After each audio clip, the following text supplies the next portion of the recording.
Here we are with another panel interview of the American Dream. Now, today is going to be pretty cool. We're going to focus on Portland. If you don't know, my name is Craig Sewing. I've flown all across the country meeting the top realtors in cities everywhere.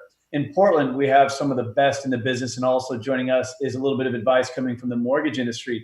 We have Courtney Clark and Tony Appa with Elite Real Estate. Good to have you guys on the show.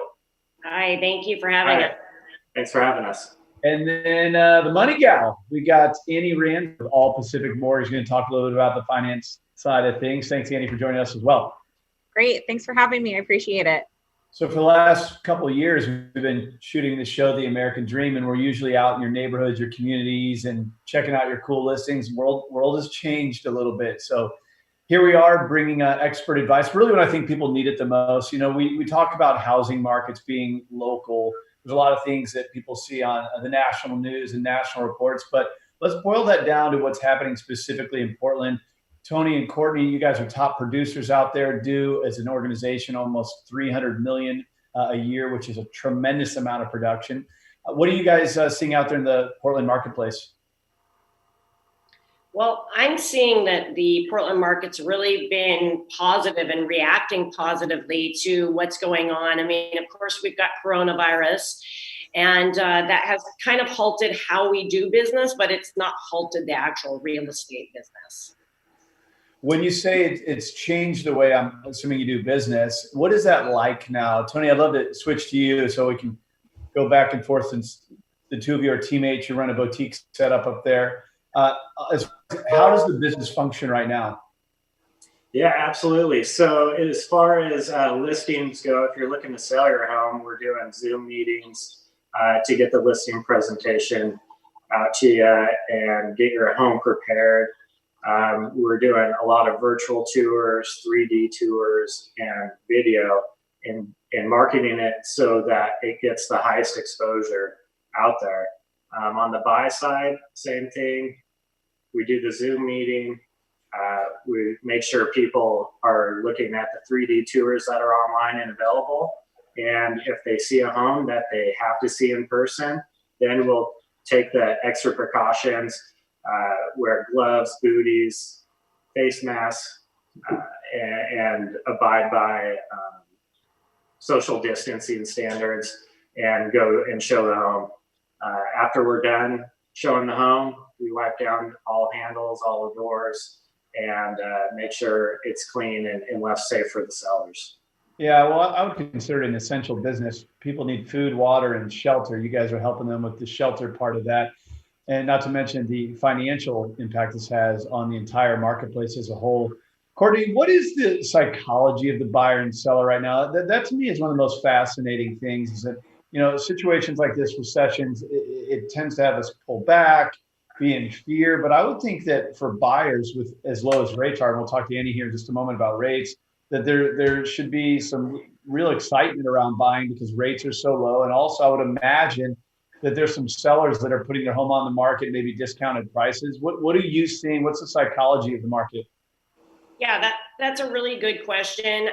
Really what I'm seeing, and what Tony and I are seeing a lot of, is that there is some fear base behind it, but we also have a lot of clients who know they need a house. I mean, just because of coronavirus right now, or the market locally and what's going on, there's such little low inventory levels here. And so we've still got the same amount of buyers, and that really makes it a very, very strong seller's market. So we're not seeing so much discounting, as well as just overall, I think as long as people feel safe and feel safe to have their home showed and viewed, I mean, people really still need houses. And that's why Tony and I always feel very blessed to be in an industry where at the end of the day, we can still help people and make them feel comfortable, you know, entering into a contract in the middle of this. But the bottom line is people still need houses.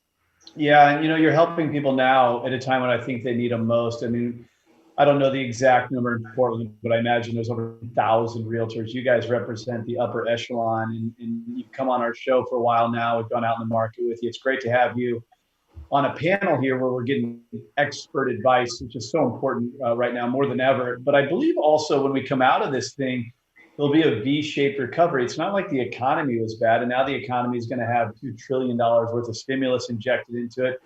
This virus will go away, and I think what we'll be left with is an economy that was already pretty strong and with stimulus behind it, not to mention short-term rates are at 0%, mortgage rates are low. So that's a good segue for you, Annie. How are we doing with mortgage rates? And can you explain the difference for our viewers here, the difference between when they hear the Federal Reserve say interest rates are at 0% versus what you're doing on the day-to-day and locking people in and where you're locking them in? Can you help us understand that? Absolutely. Yeah. So there's no doubt it has been a roller coaster ride in the mortgage industry the last couple of weeks, as it is for a lot of industries out there. And really what we experienced about 4 weeks ago was that interest rates were at an all-time low. They dipped over a full percent over a 6-day period of time. And that created a feeding frenzy in the industry. So typically the mortgage industry on an annual basis can handle about $2 to $3 trillion worth of loan activity, loan volume. And over that 6-day period of time, we experienced about $10 trillion worth of loan activity. Mm-hmm. And it more or less broke the mortgage industry. A lot of banks were scrambling, trying to figure out, what does this mean for the loans that we're already servicing? What does this mean for the loans that we just did within the last 36 months? And so there was quite a bit of an uproar. During that time, the mortgage industry came to a little bit of a halt. Interest rates went back up a full percent within about 48 hours. And that's when the Fed started having these really big meetings talking about dropping this federal funds rate. So a lot of times people in the mortgage industry, our phones start ringing off the hook when there is a notice that this funds rate drops significantly, because the media makes it sound like, oh, that's mortgage rates. Well, really what it is short-term purchasing, like you just discussed. It affects short-term purchases. So we see it in our credit card statements. We see it in auto loan purchases, home equity lines, things like that, but it's not a direct impact to mortgage rates. I have to ask you because it seems to be a buzzword these days, the forbearance, right? We're in California, and I got an email from our governor that was suggesting you don't have to make your mortgage payment. I tend not to react to things like that, but I'm sure a lot of people do. And I worry about what that means. What are the true implications of that for the forbearance plan? What do we need to know? Is there any potential pitfalls here? What do you think? Sure. Yeah. So I think an important thing for people to understand is that forbearance doesn't forgive your mortgage payment. You still need to make those payments. And so with this program, for people who qualify, not everybody does, there's some important questions that a lender is going to ask on what your availability is to make that payment. What does your short-term and long-term financial position look like? And then they develop a plan that basically when that money is going to be due. So you can apply for up to 180 days to forego making your mortgage payment. A lot of these programs and a lot of these investors will require that those payments be made in full at the end of that forbearance period. And at the end of that 180 days, you can apply again for another 180-day forbearance period. But again, that's a big balloon payment. If your mortgage payment is $2,500, that's $15,000 after 6 months.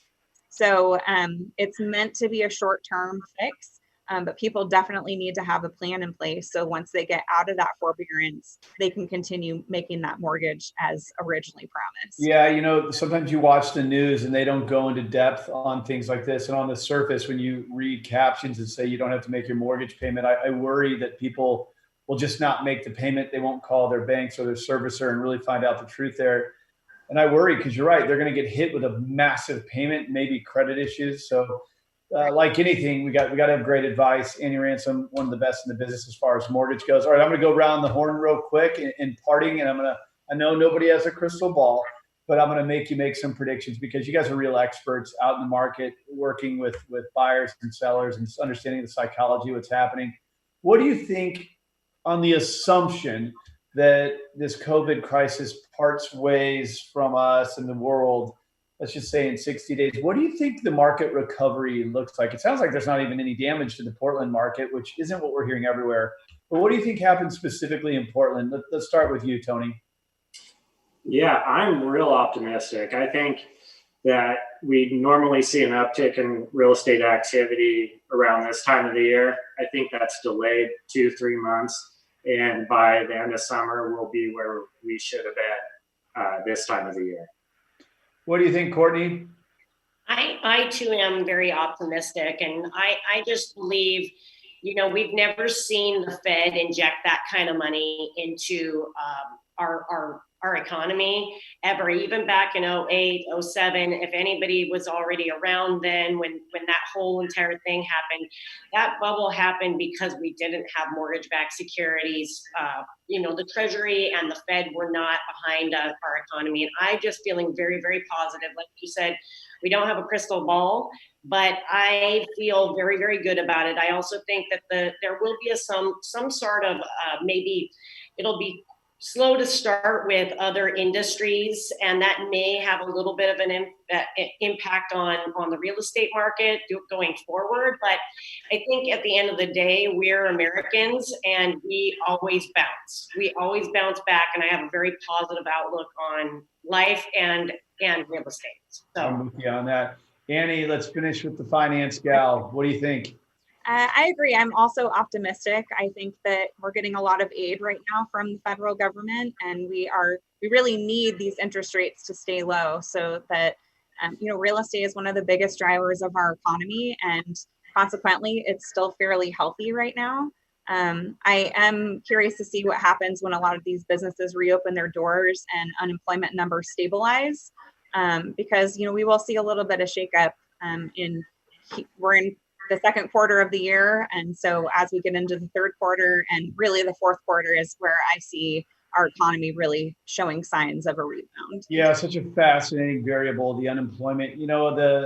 It's interesting, Courtney, you brought up 2008, where there was fundamentally things that were very wrong with our economy. You had banks giving out loans to anybody. There was nothing fundamentally wrong with our economy. We got hit with a virus. And where the Federal Reserve and Congress have stepped in is they're not just bailing out the big banks here, they're actually giving money to small businesses. So I really wonder what will happen with unemployment when these stimulated businesses can get out and potentially hire and hopefully be stimulated. That's kind of the idea, right? But there is no silver ball. We don't try and predict here, but we do bring you experts, and these are 3 of the best in Portland. I hope if you do have questions that you will reach out to them, get the guidance you need.